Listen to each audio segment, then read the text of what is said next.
What's up there, guys? What's going on?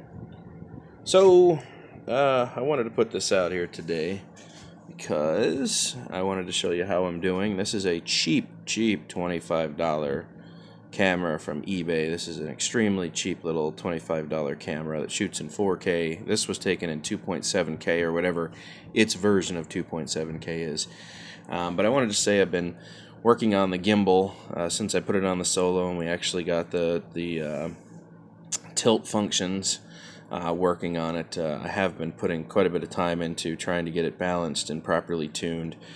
It is definitely coming along. It is not getting beat up nearly as much. You can still see some shakes and wobbles in there, but if I'm being honest with myself, there may never ever actually be a way to properly tune a gimbal this cheap. I just want to point that out. I could probably stay at this for a good 6 months and never get it to completely look like the original Solo gimbal. But you know, this was just spending about 2 hours on trying to get it as stable as possible. You know, proper weight, pennies on the bottom of the gimbal to weigh it out properly. I suppose I could probably get some gimbal weights for it, but I'm sure I have some somewhere. But as you can see, it's really not that bad. And you don't have to use a cheap camera like I did. You know, this was just an extremely cheap setup for the Solo that somebody sent me that crashed, Alfred Bloodworth Solo. And, you know, I decided just to go ahead and do a third-party gimbal, which I put out the installation video, if you guys remember that. But sorry, a little heartburn right now. But anyways, this is, I just wanted to show you how far I've come with the gimbal now. Taking out extra plastic, weight that's not needed on the gimbal itself, replacing the dampening pads. I really have yet to be able to get it to connect to my computer properly to tune it with the B2C2 program.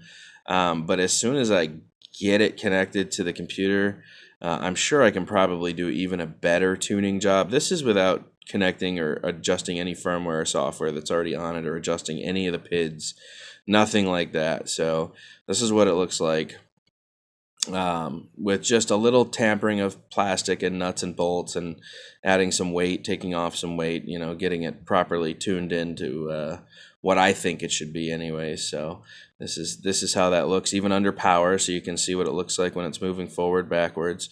So I'm still getting a little bit of shake and vibration, but not nearly as bad as it was. Man, was it horrible before. This is actually quite manageable. So you could run your GoPro Hero 5, GoPro Hero 6, you could put any of those. And I wanted to point out that if you are running on a GoPro Hero 6 or a GoPro Hero 5, you can turn on auto stabilized mode, and I will guarantee you will not see any of these bumps and flitters if you turn on stabilized mode. Nothing. You won't see any of that if you use the gimbal stabilized and you turn on stabilization on the camera. You won't see any of this stuff. So just food for thought. Anyways, guys, I'm going to let you go ahead and run out the end of this footage. I'll put a little music on it. You guys tell me what you think. This has just been me spending some time with the third-party gimbal system, seeing how far I can take it. So I'll see you guys in a bit, man. You certainly need a lot of paraphernalia in your trade. Yeah, cymbals, timp, bongo, tambourine. What are these things? These are claves. What are they for? Set a rhythm for the Latin American stuff. Here, let me show you. See? Very simple. Indeed. Very simple.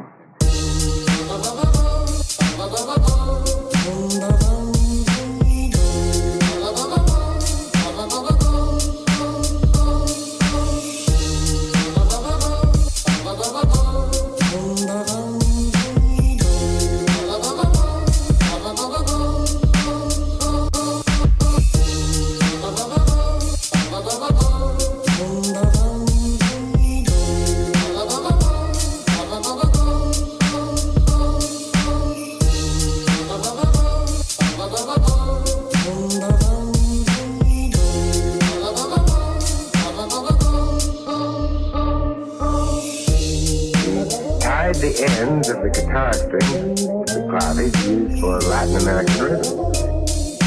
And then he approached his victims from the rear, looped the wire over their heads, and